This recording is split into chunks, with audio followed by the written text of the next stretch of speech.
La extraña selección de Dios.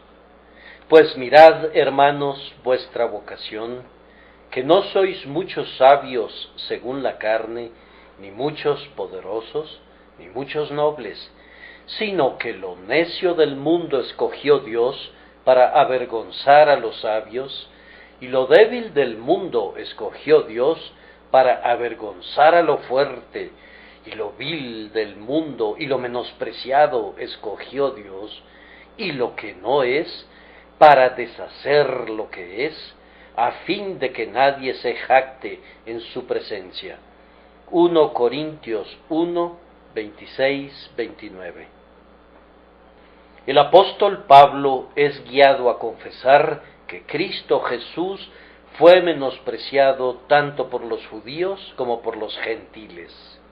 Confesó que esto no era ninguna causa de tropiezo para él, pues lo que otros consideran una necedad, era tenido por él como sabiduría, y se regocijaba porque lo insensato de Dios es más sabio que los hombres, y lo débil de Dios es más fuerte que los hombres.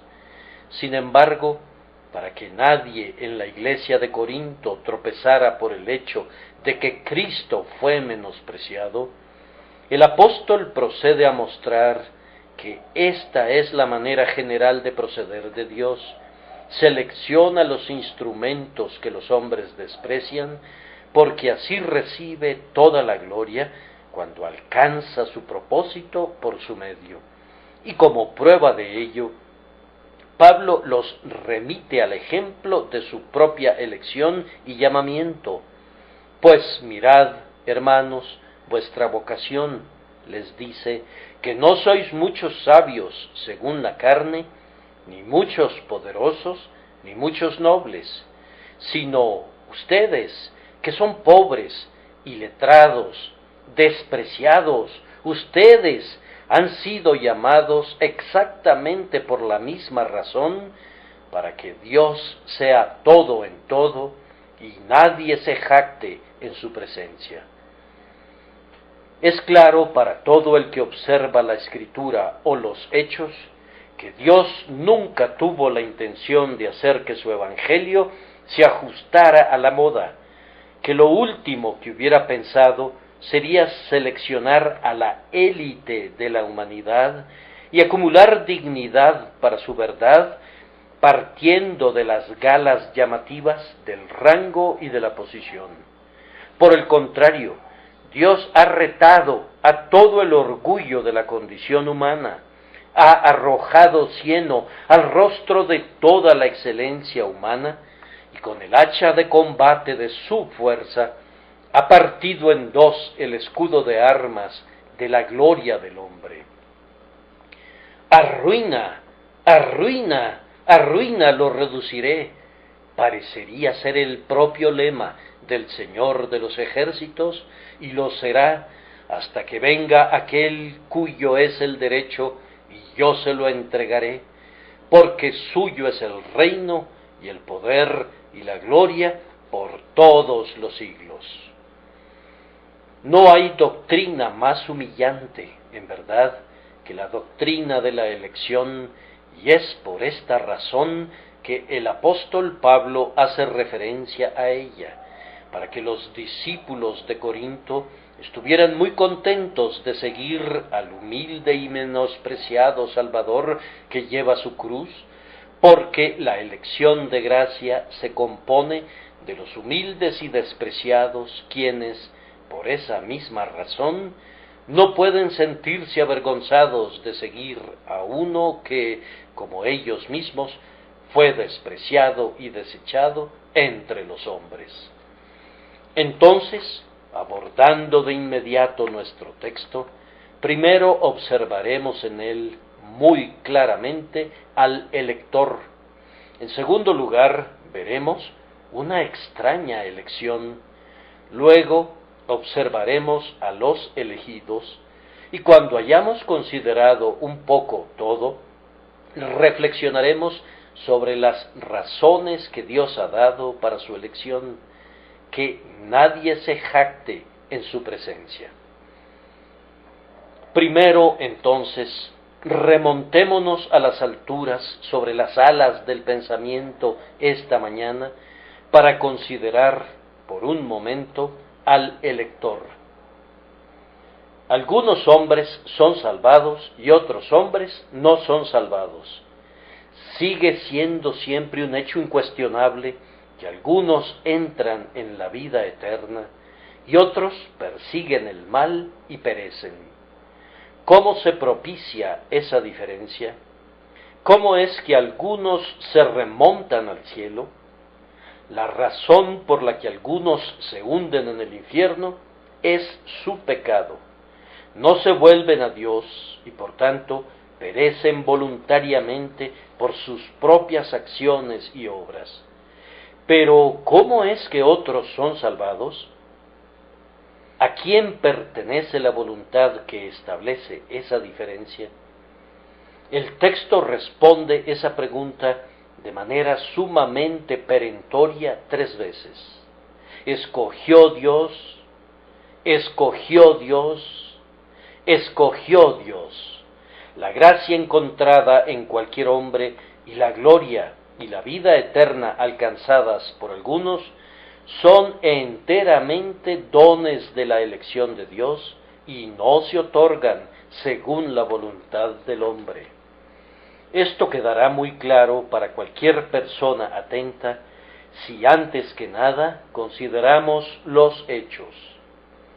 Donde quiera que encontramos un caso de elección en el Antiguo Testamento, es Dios quien manifiestamente la realiza. Retrocedan, si quieren, a los tiempos de la mayor antigüedad. Los ángeles cayeron, una multitud de espíritus resplandecientes que rodeaban el trono de Dios y cantaban sus alabanzas, fueron engañados por Satanás y cayeron en pecado. La gran serpiente arrastró consigo a la 1/3 parte de las estrellas del cielo. Cayeron en desobediencia, fueron condenados a cadenas y al fuego eterno para siempre. El hombre pecó también. Adán y Eva quebrantaron el pacto con Dios y comieron del fruto prohibido. ¿Fueron ellos condenados al fuego eterno? No, sino que Dios, en la plenitud de su gracia, susurró esta promesa al oído de la mujer: la simiente de la mujer herirá la cabeza de la serpiente. Algunos hombres son salvados, pero ningún demonio es salvado. ¿Por qué? ¿Fue el hombre la causa de la diferencia? Silencio, vano fanfarrón, que sueñas con tal cosa. Dios mismo es quien testifica: tendré misericordia del que yo tenga misericordia, y me compadeceré del que yo me compadezca. Fue por una soberanía como esta que el Señor declaró virtualmente: yo me propongo y decreto que de la raza del hombre salvaré a una multitud que ningún hombre puede contar, que serán los vasos de mi misericordia. En cambio, aquellos ángeles que una vez fueron mis siervos, vindican el terror de mi justicia y la majestad de mi equidad. Esto no lo cuestiona nadie. Nunca he oído al mayor ultrapelagiano presentar un argumento a favor del diablo. He oído acerca de Orígenes que pareció argumentar que Satanás debería ser incluido en la ley general de la misericordia, pero muy pocas personas hablan así en nuestros días. Aquí tenemos un ejemplo de elección. Algunos de la raza humana son salvados y algunos de la raza angélica fueron entregados a la perdición para siempre. ¿Quién podría haber efectuado esa distinción sino el propio Jehová? Y debemos decir esto de nuestra raza favorecida: escogió Dios. No nos quedamos perplejos cuando vemos a la misma soberanía discriminatoria obrando entre los individuos de nuestra propia raza. En la época patriarcal, todos los hombres, con muy pocas excepciones, estaban sumidos en el paganismo. Había unos pocos patriarcas que, elegidos por Dios, permanecían siendo todavía fieles a la pura adoración del Altísimo. El Señor resolvió adoptar a un pueblo especial que habría de leer los oráculos de Dios y preservar y mantener la verdad, y seleccionó a Abraham como el progenitor de la raza elegida. ¿Eligió Abraham a Dios, o Dios llamó y eligió a Abraham? ¿Había naturalmente algo en Abraham que le diera derecho a ser el siervo del Altísimo? Contamos con una prueba muy contundente en la Escritura de que no había nada en Abraham. Por el contrario, es descrito como un sirio digno de perecer, y su raza era como las demás, corrompida por la idolatría, por no decir algo peor. Sin embargo, fue llamado a salir del este y fue constituido en el Padre de los fieles por la propia voluntad especial de Dios. Permítanme preguntarles, ¿qué había en los judíos para que fueran bendecidos con profetas, con los sacrificios y con los ritos y ordenanzas de la verdadera adoración, en tanto que todas las demás naciones fueron dejadas para que se inclinaran delante de dioses de madera y piedra? Solo podemos decir que Dios lo hizo. Su voluntad separa a la raza de Israel y deja al resto en el pecado. Tomen cualquier caso particular de gracia divina mencionado en el Antiguo Testamento, por ejemplo, el caso de David. Encontramos que David escogió el trono, que David se seleccionó y se apartó para ser el mensajero escogido por Dios para Israel. ¿Acaso había alguna aptitud manifiesta en el menor de los hijos de Isaí? No, por el contrario, los hombres habrían elegido a sus hermanos. Incluso Samuel dijo: «De cierto delante de Jehová estás ungido», cuando vio que se presentó Abinadab. Pero Dios no mira lo que mira el hombre, y él había elegido al rubio David para ser rey en Jesurún. Así podríamos multiplicar los casos, pero sus propios pensamientos me ahorrarán mis palabras. Todos los hechos del Antiguo Testamento sirven para mostrar que Dios hace lo que quiere con los ejércitos del cielo y entre los habitantes de este mundo inferior. Él abate y ensalza. Él alza del muladar al mendigo y lo coloca entre los príncipes de su pueblo. Escogió Dios y no el hombre. Así que no depende del que quiere ni del que corre, sino de Dios que tiene misericordia. Contemplemos el asunto bajo otra luz. Es claro que la voluntad del Señor tiene que determinar el asunto si consideramos su oficio y posición para con los hombres. El oficio de Dios es un rey. ¿Acaso no hará el rey lo que le plazca? Los hombres establecen una monarquía constitucional y están en lo correcto. Pero si se pudiera encontrar un ser que fuera la perfección misma, entonces una forma absoluta de gobierno sería innegablemente lo mejor. De cualquier manera, el gobierno de Dios es absoluto y aunque nunca viola la justicia, pues Él es la santidad y la verdad misma, no obstante considera esta joya de su corona como la más preciada que posee. Yo soy, y fuera de mí no hay más. Él no rinde cuentas de sus asuntos. A todas las preguntas les da esta respuesta. Mas antes, oh hombre, ¿quién eres tú para que alterques con Dios? Dirá el vaso de barro al que lo formó: ¿por qué me has hecho así? ¿O no tiene potestad el alfarero sobre el barro para hacer de la misma masa un vaso para honra y otro para deshonra?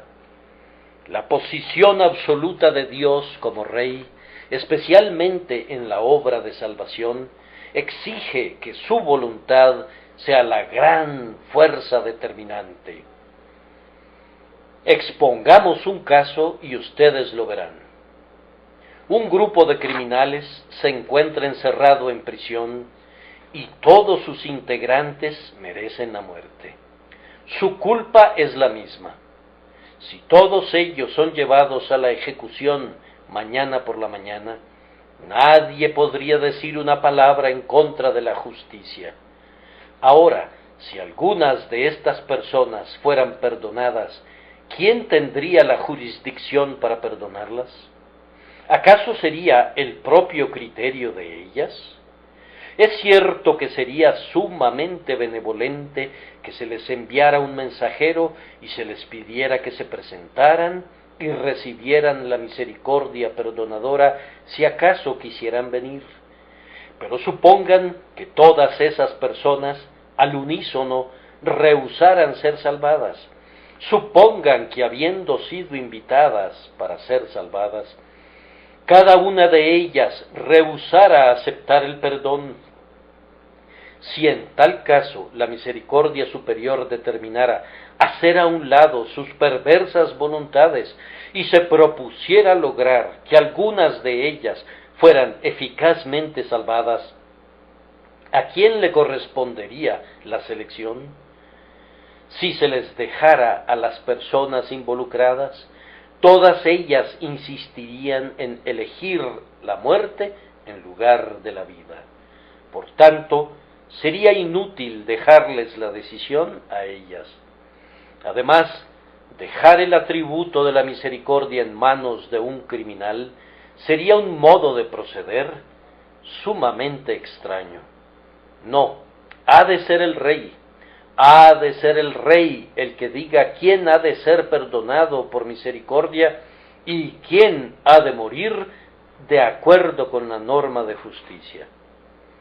La posición de Dios como Rey y la posición de los hombres como criminales exigen que la salvación dependa de la voluntad de Dios, y en verdad es mejor que lo dejemos a su voluntad que a nuestro propio criterio, pues Él es más benevolente con nosotros de lo que somos con relación a nosotros mismos. Él está más lleno de amor por el hombre que el hombre mismo. Él es justicia, Él es amor, justicia en la plenitud del esplendor, amor con un ilimitado poder. La misericordia y la verdad se han reunido en Él y se han besado mutuamente, y es muy bueno, es lo mejor de todo, que le correspondan a Él el gobierno y la administración de la salvación. Ahora les presentaremos unas cuantas figuras de las que utiliza la Escritura en conexión con la obra de salvación, y pienso que verán entonces que la voluntad debe corresponderle a Dios. La salvación consiste en parte en una adopción. Dios adopta en su familia a pecadores que eran herederos de la ira, igual que los demás. ¿Quién debería tener autoridad en el asunto de la adopción por gracia? ¿Acaso los hijos de ira? Ciertamente no, y sin embargo, todos los hombres son hijos de ira. No, es acorde con la naturaleza, con la razón y con el sentido común que nadie sino los padres pueden tener la discreción de adoptar. Como padre, si alguien deseara entrar en mi familia, tengo el derecho de adoptar o rehusar adoptar a la persona en cuestión. Ciertamente nadie puede tener un derecho a imponerse a la fuerza en mi vida, ni decirme que voy a ser considerado como su padre reconocido. Yo digo que de conformidad a la razón y al sentido común, el derecho debe estar del lado del padre, y en la adopción debe ser Dios quien elija a sus propios hijos. Además, la iglesia es descrita como un edificio. ¿Sobre quién recae la arquitectura del edificio? ¿Recae en el edificio mismo? ¿En las piedras? ¿Acaso las piedras se seleccionan a sí mismas? ¿Acaso la piedra que está en aquel rincón eligió su lugar? ¿O aquella piedra que está colocada en los cimientos, acaso seleccionó su propia posición? No, únicamente el arquitecto dispone de sus materiales elegidos de acuerdo a su propia voluntad. Y así, en la construcción de la iglesia, que es la gran casa de Dios, el grandioso maestro de obras reserva para sí la selección de las piedras y los lugares que ocuparán. Tomen un caso todavía más aparente. La iglesia es llamada la esposa de Cristo. ¿Acaso alguno de los aquí presentes estaría de acuerdo que le fuera impuesta una esposa? No hay nadie entre nosotros que se rebajaría por un solo instante a renunciar a sus derechos para elegir a su propia esposa. ¿Y acaso Cristo dejaría al azar y a la voluntad humana la decisión de quién habría de ser su esposa? No, mi Señor Jesús, el esposo de la iglesia, ejerce la soberanía que su posición le confiere y selecciona a su propia esposa. Además, se dice que nosotros somos miembros del cuerpo de Cristo. David nos informa que, en el libro de Dios, estaban escritas todas aquellas cosas que fueron luego formadas, sin faltar una de ellas. Según esto, el cuerpo de todo hombre tiene sus miembros registrados en el libro de Dios. ¿Ha de ser el cuerpo de Cristo una excepción a esta regla?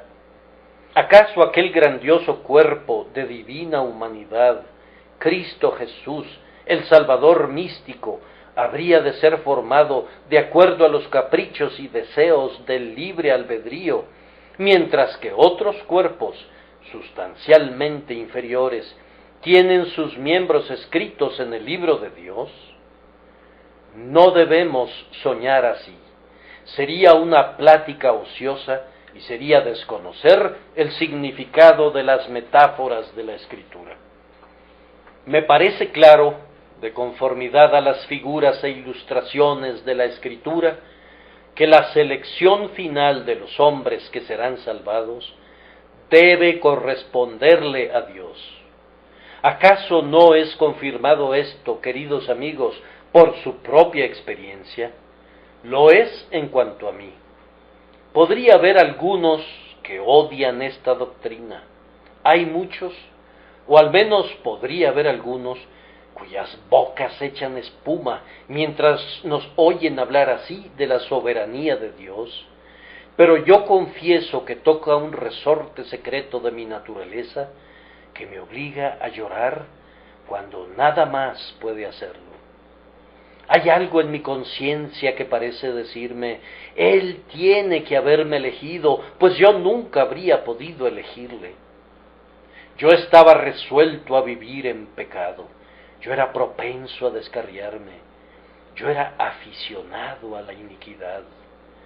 Yo tragaba el mal como el buey bebe su porción de agua, y ahora, salvado por la gracia, me atrevería por un solo instante a imputar esa salvación a mi propia elección.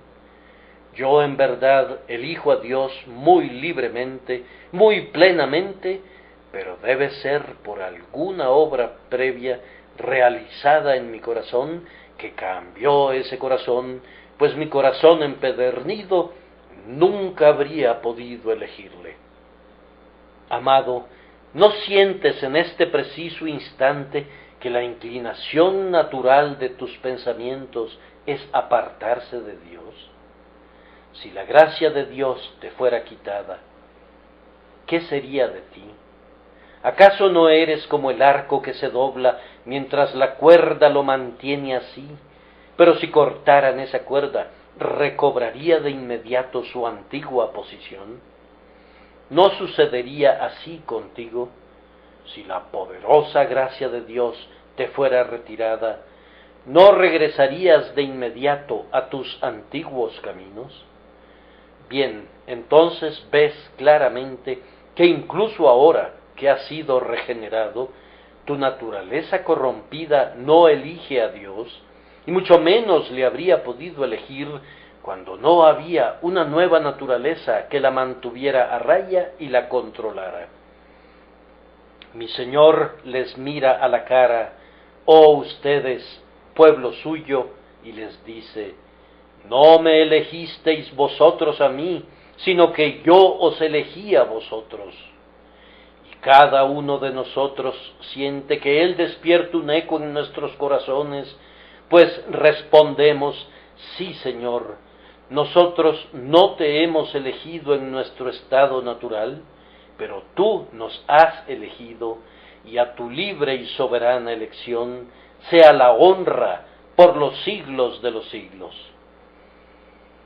Que podamos sentir las influencias presentes del Espíritu Santo mientras reflexionamos sobre la elección misma. El Señor está a punto de elegir a un pueblo que dará honra a la cruz de Cristo.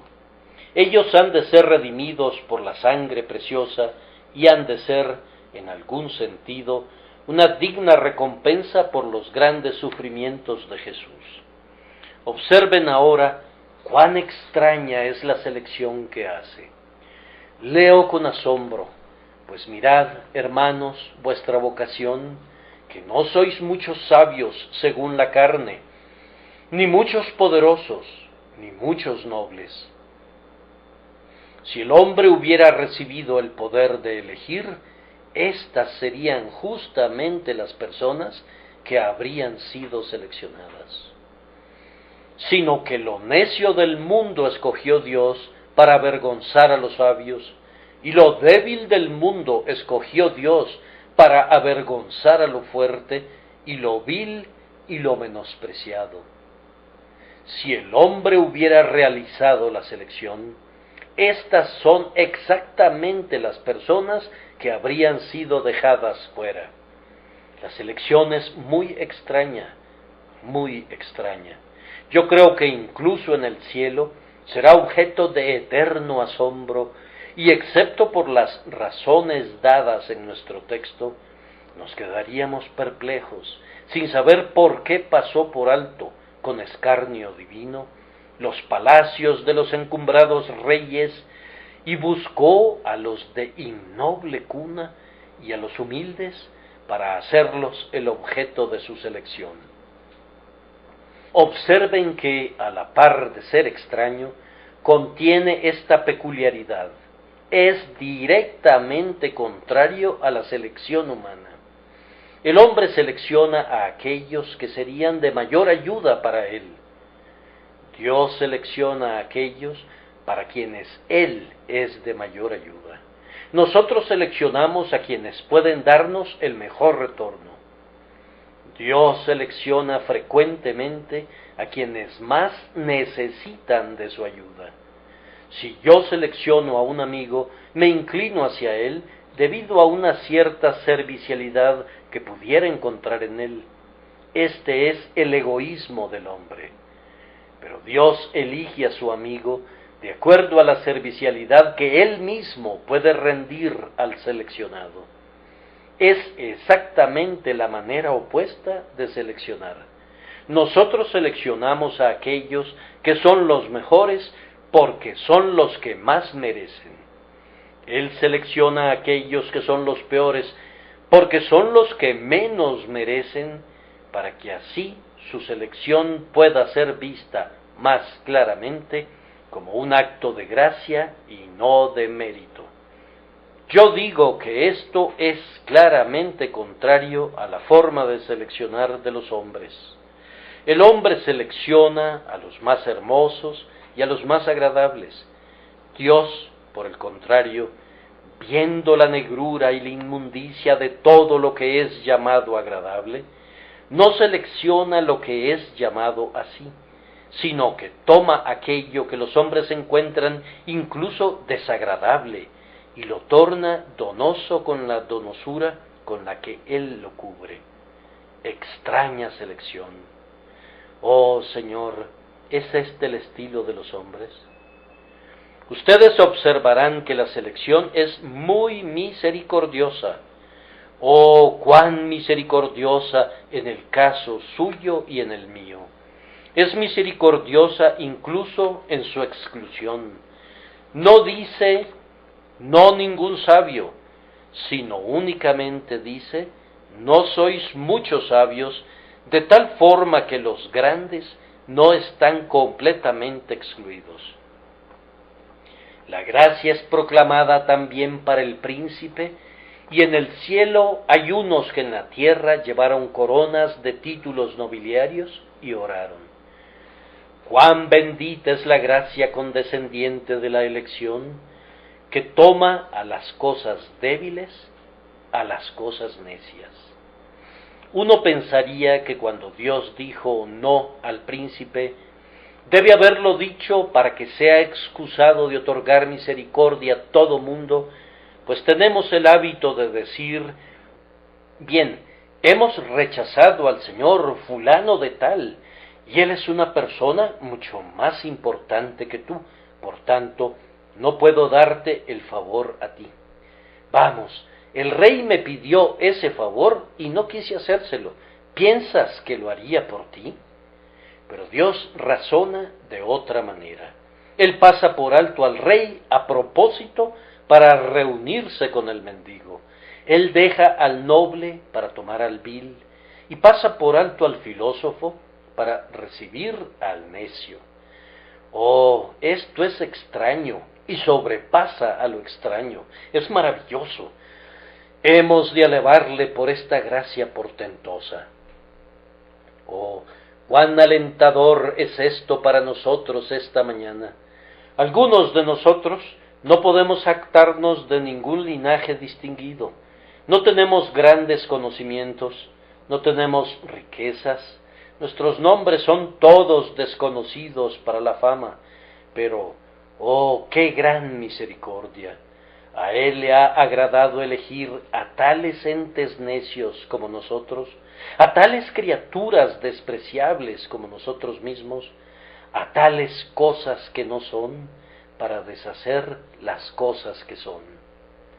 Para no pasar todo el tiempo esta mañana simplemente señalando esta extraña selección y sorprendiéndonos ante ella, nos bastará observar que cada cristiano que se descubre elegido considerará su propia elección como la selección más extraña que se haya hecho. ¿Qué había en ti que pudiera meritar la estima o proporcionar deleite al Creador? Sí, Padre, es lo que siempre has de cantar, fue porque así te agradó. Hemos de considerar ahora a los elegidos. Los seleccionados son descritos negativamente y positivamente. Son descritos negativamente. No sois muchos sabios según la carne. Observen que no dice no sois muchos sabios simplemente, sino no sois muchos sabios según la carne, porque Dios ha elegido ciertamente sabios, puesto que todo su pueblo es hecho verdaderamente sabio. Pero son sabios según la carne, aquellos que Dios no ha elegido. Los sophoi, como los griegos los llaman, los filósofos, los hombres que tienen pretensiones de sabiduría o que aman la sabiduría, los astutos, los metafísicos, los grandes estudiantes, los observadores agudos, los rabíes, los doctores, los infalibles, los hombres que miran con profundo desprecio a los ignorantes y los llaman idiotas y los tratan como si fuesen el polvo que está debajo de sus pies. Estos no son seleccionados en grandes números. Es extraño, ¿no es cierto? Y sin embargo, se aduce una buena razón. Si fuesen elegidos, entonces dirían: ¡ah, cuánto nos debe el Evangelio! ¡Cuánto le ayuda nuestra sabiduría! Si los primeros 12 apóstoles hubieran sido 12 doctores o 12 sabios, todo mundo habría dicho: vamos, por supuesto que el Evangelio era poderoso. Había 12 hombres seleccionados y sabios procedentes de Judea o de Grecia para apoyarlo. Pero en lugar de eso, Dios busca por las ensenadas y por las bahías a 12 pobres pescadores que son tan ignorantes como podrían serlo, y los toma y se convierten en apóstoles y difunden el Evangelio, y el Evangelio recibe la gloria y no los apóstoles. En la sabiduría de Dios, los sabios son pasados por alto. A continuación observen que dice: ni muchos poderosos. Uno diría que los sabios habrían podido forzar su entrada al cielo por su talento, pero allí están, con su ciego conocimiento, buscando a tientas el picaporte de la puerta del cielo, mientras que los indoctos y la gente sencilla ya han entrado en él.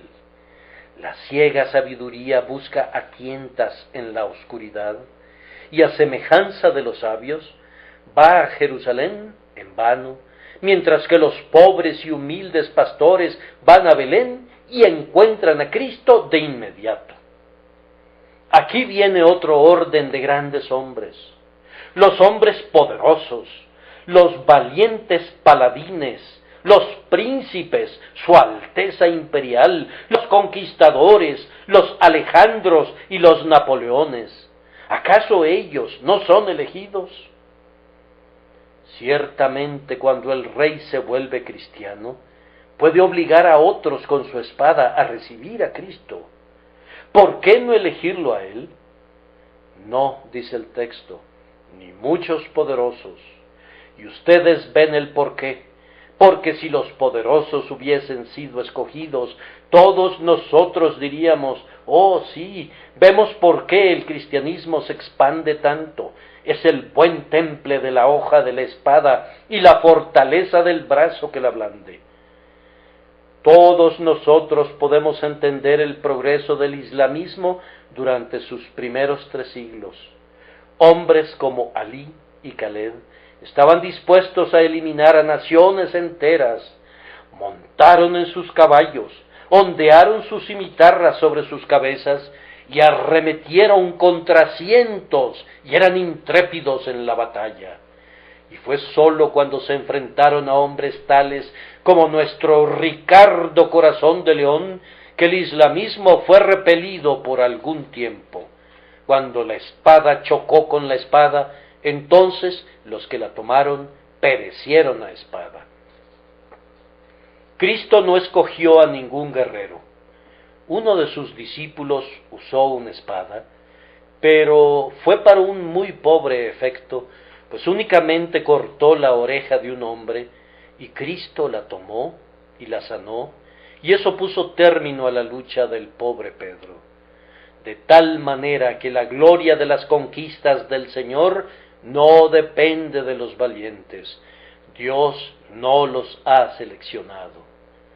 Luego dice el apóstol: ni muchos nobles, con lo que quiere decir aquellas personas con un gigantesco árbol genealógico que desciende a lo largo de una línea de príncipes, de los lomos de los reyes, con sangre azul en sus venas. Ni muchos nobles, pues se habría podido pensar que la nobleza selló al Evangelio con su prestigio. Oh, sí, no ha de sorprender que el Evangelio se extienda cuando mi señor tal y tal y el duque de tal se inclinan ante él. Sí, pero pueden ver que hubo pocos de ellos en la iglesia primitiva. Los santos de las catacumbas eran hombres y mujeres pobres y humildes, y es un hecho muy memorable que entre todas las inscripciones de las catacumbas de Roma, escritas por los primeros cristianos, hay muy pocas que ostentan una ortografía apropiada. Casi todas ellas muestran una gramática tan deficiente como su ortografía, una clara prueba de que fueron grabadas allí por hombres pobres, indoctos, ignorantes, que eran en aquel entonces los defensores de la fe y los verdaderos conservadores de la gracia de Dios. Tenemos de esta forma el lado negativo: ni los sabios, ni los poderosos, ni los nobles. Pero ahora veremos el lado positivo, y necesito que presten una cuidadosa atención a la expresión usada por el apóstol. Sino que a los necios del mundo escogió Dios. No, no dice eso. Sino que lo necio del mundo escogió Dios, como si los escogidos del Señor no fueran por naturaleza lo suficientemente buenos para ser llamados hombres, y fueran únicamente cosas, como si el mundo los mirara con tal desprecio que no decía ¿quiénes son estos hombres?, sino ¿quiénes son estas cosas? Una o dos veces en Lucas ustedes observarán que Cristo fue llamado pero la palabra está puesta en cursivas y no figura en el original, pues en el griego está expresada así, pero respecto a no sabemos de dónde sea.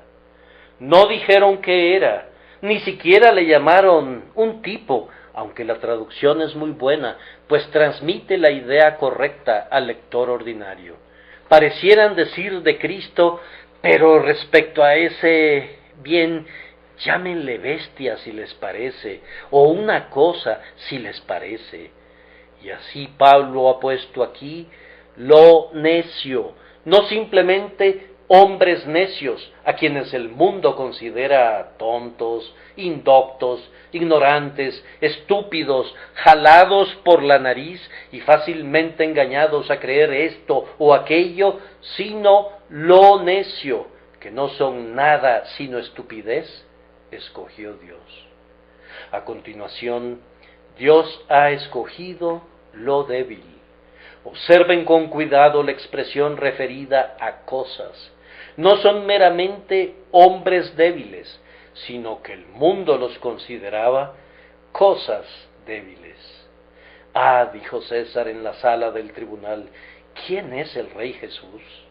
Un pobre desventurado que fue colgado de un madero. ¿Quiénes son estos hombres que lo están predicando? 12 pobres pescadores que difícilmente podrían reunir un solo talento de oro entre ellos. ¿Quién es este Pablo que desvaría tan vigorosamente acerca de Cristo? Un fabricante de tiendas. ¿Quiénes son sus seguidores? Unas cuantas mujeres despreciadas que se reúnen con él junto al río. ¿Es Pablo un filósofo?